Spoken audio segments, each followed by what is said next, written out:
Benter, pernah nggak sih kalian dengar kabar tetangga yang kelihatannya adem ayem atau teman yang sering posting foto mesra? Tiba-tiba cerai. Kaget kan? Kok bisa? Padahal kelihatannya baik-baik aja. Apa jangan-jangan ini cuma puncak gunung es yang kelihatan di permukaan? Hari ini kita akan bongkar tuntas kenapa banyak pasangan yang kelihatannya harmonis tiba-tiba memutuskan untuk berpisah. Ini bukan sekadar gosip, tapi realita yang sering terjadi di sekitar kita. Kita sebut saja pasangan ini, Budi dan Wati. 15 tahun menikah, 2 anak yang luku-luku, rumah cicilan hampir lunas, karir stabil. Di media sosial mereka adalah #relationshipgoals, foto liburan keluarga, caption manis di hari ulang tahun, pokoknya sempurna deh. Teman-teman dan keluarga melihat mereka sebagai panutan. Tapi di balik pintu rumah yang tertutup, ada cerita yang sama sekali berbeda. Di awal pernikahan, Budi dan Wati itu seperti lem dan perangko. Nempel terus. Budi yang humoris, selalu bisa membuat Wati tertawa. Wati yang perhatian selalu menyiapkan sarapan dan kopi favorit Budi.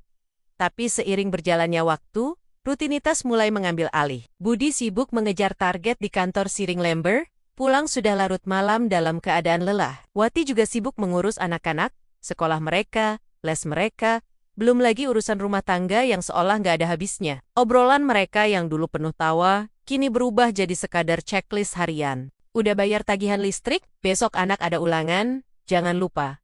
Tolong beliin gas ya pulangnya. Percakapan mendalam tentang perasaan, mimpi, dan ketakutan.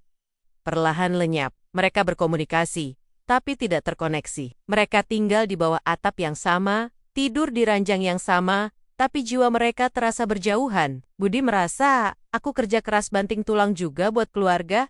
Kok Wati kayaknya nggak ngertiin ya? Dikit-dikit ngeluh capek. Sementara itu, Wati berpikir, aku seharian ngurusin semua. Dari anak bangun sampai tidur lagi, emangnya nggak capek? Budi pulang tinggal makan, terus main HP. Apa dia nggak lihat pengorbananku? Inilah bom waktu pertama. Komunikasi yang rusak. Mereka soma-soma merasa tidak dihargai, tidak dipahami. Mereka berhenti saling mendengarkan, dan mulai saling berasumsi. Masalah-masalah kecil yang dulu bisa diselesaikan dengan candaan, sekarang menumpuk jadi kekesalan besar. Seperti gelas yang diisi air setetes demi setetes, sampai akhirnya tumpah ruah. Suatu malam, Budi pulang lebih cepat dari biasanya, berharap bisa mengejutkan Wati dan anak-anak. Tapi yang dia temukan adalah rumah yang sepi. Wati dan anak-anak ternyata sedang makan di luar bersama timonmen arisan Wati. Budi merasa terlupakan. Dia mengirim pesan singkat. Kok nggak bilang? Wati membolas. Kamu kan biasanya juga pulang malam, lagian aku juga butuh refreshing. Pertengkaran hebat pun meledak lewat chat. Kata-kata tajam yang selama ini terpendam, akhirnya keluar semua. Kamu egois, kamu nggak pernah ngertiin aku. Malam itu, Budi tidur di sofa. Keheningan di rumah itu terasa lebih bising daripada teriakan manapun. Mereka menjadi orang asing di rumah mereka sendiri. Bom waktu kedua adalah ekspektasi yang tidak terpenuhi. Wati membayangkan pernikahan itu seperti di film-film, di mana suami akan selalu romantis dan peka. Budi membayangkan setelah menikah, dia akan punya partner yang selalu mendukungnya tanpa banyak tuntutan. Keduanya kecewa karena realita tidak sesuai dengan fantasi mereka. Mereka tidak pernah membicarakan ekspektasi ini secara terbuka. Jadi yang ada hanyalah kekecewaan yang dipendam.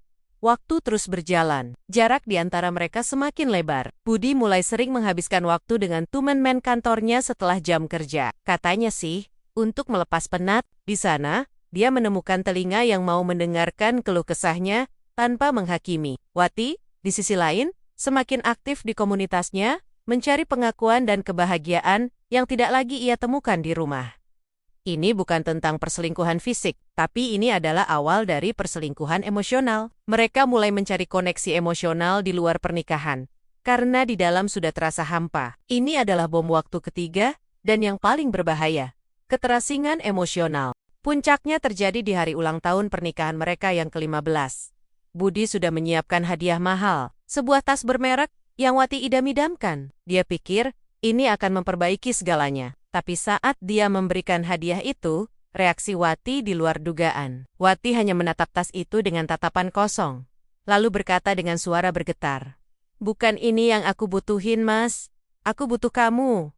Satu kalimat itu menghantam Budi lebih keras dari badai manapun. Malam itu, Untuk pertama kalinya setelah bertahun-tahun, mereka duduk dan bicara. Bukan bicara soal tagihan atau anak-anak, tapi bicara dari hati ke hati. Semua unek-unek, kekecewaan, dan rasa sakit yang mereka pendam selama ini tumpah ruah. Tangis Wati pecah. Budi pun tak kuasa menahan air matanya. Dia baru sadar, selama ini dia sibuk memberikan apa yang menurutnya Wati butuhkan. Materi, keamanan finansial. Tapi dia lupa memberikan apa yang paling Wati rindukan. Kehadirannya, perhatiannya, telinganya, untuk mendengar. Sementara Wati, dia sadar, selama ini dia terlalu sibuk menuntut untuk dipahami, sampai lupa untuk mencoba memahami suaminya. Tapi sayangnya, kesadaran itu datang terlambat. Luka yang ditimbulkan oleh keheningan dan jarak selama bertahan-tahan sudah terlalu dalam. Rasanya seperti mencoba menyatukan kembali piring yang sudah pecah berkeping-keping. Bisa direkatkan, tapi retakannya akan selalu terlihat. Beberapa bulan kemudian, surat dari Pengadilan Agama tiba di rumah mereka. Keputusan sudah bulat. Budi dan Wati, pasangan, relationship goals itu resmi bercerai. Teman-teman dan keluarga syok. Kok bisa? Kenapa? Mereka kan kelihatan baik-baik aja. Mereka kelihatan baik-baik saja. Karena kita hanya melihat apa yang mereka ingin kita lihat. Kita melihat foto liburan. Bukan pertengkaran hening di mobil sepanjang perjalanan. Kita melihat caption manis, bukan chat dingin yang penuh tuduhan. Kita melihat fasad yang sempurna. Tapi kita tidak melihat fondasi yang sudah rapuh di dalamnya. Jadi, kenapa banyak pasangan tiba-tiba minta cerai? Jawabannya, bukan karena satu pertengkaran besar, bukan karena satu kesalahan fatal, tapi karena ribuan masalah kecil yang diabaikan, ribuan momen di mana mereka memilih diam daripada bicara, ribuan kali mereka merasa sendirian, padahal ada pasangan di sampingnya. Ini adalah kematian pernikahan yang terjadi secara perlahan, dalam sunyi. Kisah Budi dan Wati adalah cerminan bagi kita semua. Pernikahan itu seperti taman, tidak cukup hanya ditanam sekali, lalu dibiarkan. Dia harus disiram setiap hari dengan komunikasi, dipupuk dengan pengertian, dan dibersihkan dari gulma-gulma kesalahpahaman. Jika dibiarkan, taman yang indah pun akan kering dan mati. Kalau kamu merasa hubunganmu mulai terasa hambar, jangan tunggu sampai semuanya terlambat. Bicaralah, dengarkan, hadirlah seutuhnya untuk pasanganmu, bukan hanya fisikmu. Jangan sampai kamu menjadi Budi atau Wati berikutnya, yang baru menyadari nilai dari sesuatu setelah kehilangannya. Terima kasih sudah nonton sampai akhir. Cerita ini mungkin fiktif, tapi pesannya sangat nyata. Bagikan video ini ke teman atau keluargamu. Siapa tahu bisa menyelamatkan sebuah hubungan. Jangan lupa subscribe untuk cerita dan pembahasan menarik lainnya.